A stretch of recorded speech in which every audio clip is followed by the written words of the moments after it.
So we have all, and if you're brutally honest with yourself, you can accept and admit this. We have all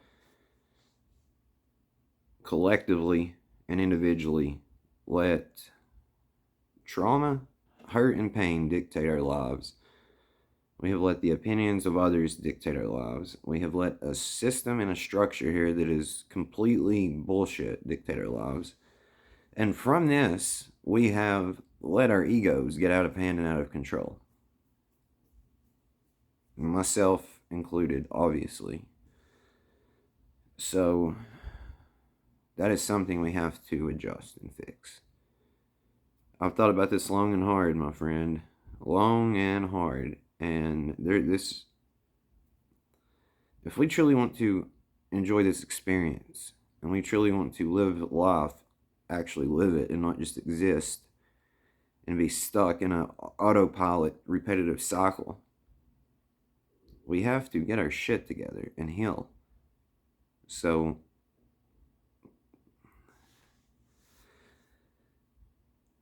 I made a video months ago, and I said this chapter is called Get Your Shit Together. And once you get your shit together, this next chapter is called As You Wish. Please trust me on that, dude. Like, I've not asked you to trust me, hardly any. I've tried to build up trust and show love and show that you can trust this.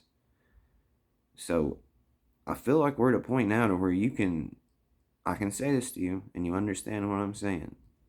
Please trust me on this.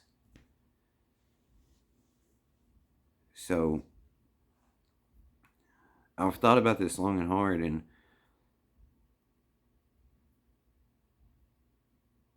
I'm just straight out telling you, man, the shit that you put into your body, men, women, children. Hopefully, if you're a child watching this, you ain't putting shit into your body. But I'm telling you, the shit you put into your body dictates 95% of how you feel, the clarity of your mind, and how you behave. Do you understand? So, don't be a tyrant to yourself. Don't be super strict on yourself. But you need to buckle down, especially on things that you know that you're putting into your body that makes you think crazy and act on those thoughts. Do you understand? Like, seriously, please, get your shit together. It's so close to getting your shit together, man. You get this close, then just please get your shit together. Like, if you would stop putting things into your body, you would address the actual hurt and trauma that is still there.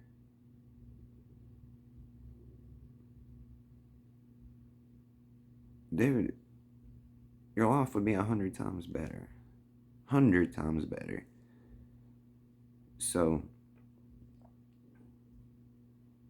with the food, don't be a tyrant, but you need to clean it up. If you're watching this and you're eating shit and you're tired all the time and you're wondering why and you got a foggy mind, well, get your food and water intake in order. Move around a little bit. After that, anything that you can tell your body is rejecting and making you feel bad and fogging your mind up, you need to cut out. Again, don't be a tyrant, but strap this shit down and realize what you can and can't put in your body.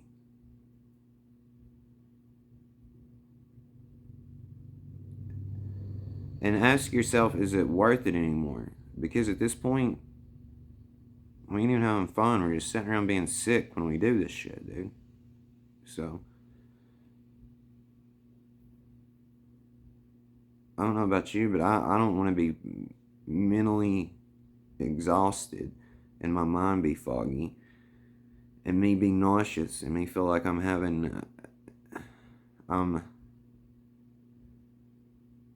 weird anxiety attacks because of shit I put into my body. I cannot do that. So, and I'm going to tell you the things that's doing it to me. It's cigarettes and kratom. And I've always said I didn't have an alcohol problem. I'm not an alcoholic, but goddamn, dude, I've went back and watched some of these videos when I'd been drinking, and I may have a problem. Not necessarily with alcohol. I don't think I should consume it or use it, but I may have a problem to where it's through trauma and hurt that this comes out at. But it's like when I start, like, it's not every time, but it don't even matter if it's only 25% of the time. I don't want to be like that. Like, I just get this chip on my shoulder, and I'm just like, I just get either in like some weird mindset to where I'm annoyed, mad at the world, or like I just don't like my demeanor when I'm like that. And then this is what it does. I'm going to give you a perfect example before I end this of exactly what I'm talking about with this and what I'm doing. So if you're doing, you can see it and snap out of it. So I was drinking like 3 days a week, and I don't just like 50, I'm gonna say 75% of the times I drink, I normally just don't drink to get a little buzz. Like, I drink until I'm done drinking, if you understand what I'm saying. And so I would do that, and then I would wake up the next day like feeling like crap, complete and utter crap. And then when my mindset was like that and I just felt foggy and whatever, I would just eat shit, and then I would smoke a bunch of cigarettes, and then it just and then it's like you start feeling better in a day or two, and then you forget how shitty you felt, so you do it again, and then it just creates this long looping cycle.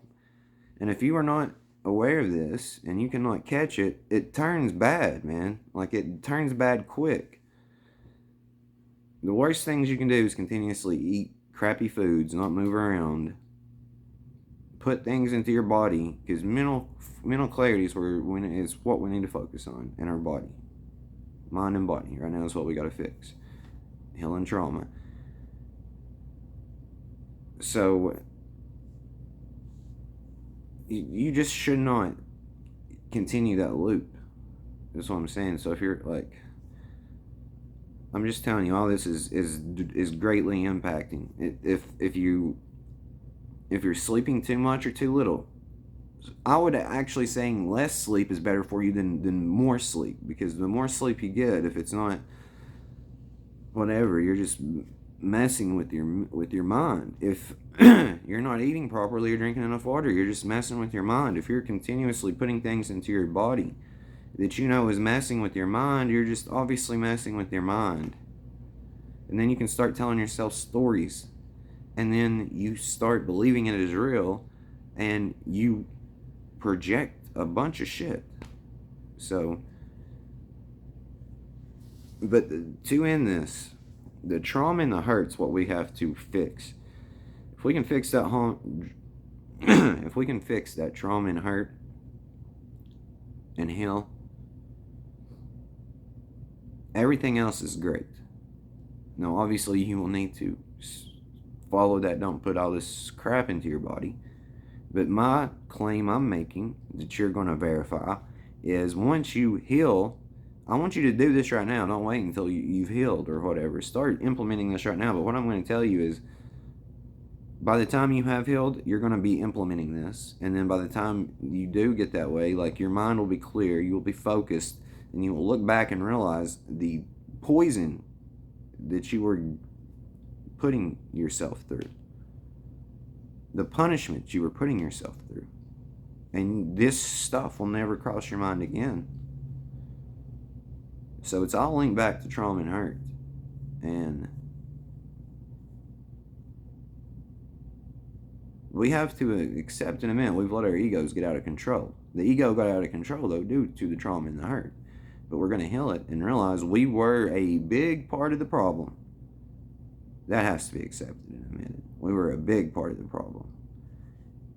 So it is a game of form in the play of life. I mean, you talking to you. And this is what we do. We create illusions. We have an experience. We tell stories. Snap out of it. Exit backwards ass shit show land, aka hell. Enter what I'd like to call the real world, aka Silver City, Nirvana, Paradise, Heaven.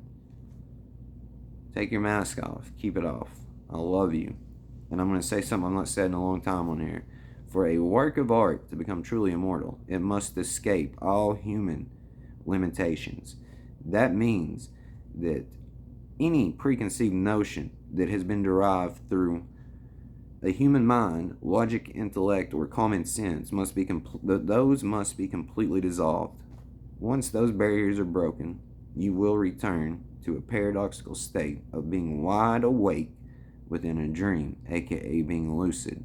Once you enter this state, you will return to a childlike wonder where anything is possible. Please trust that. I love you.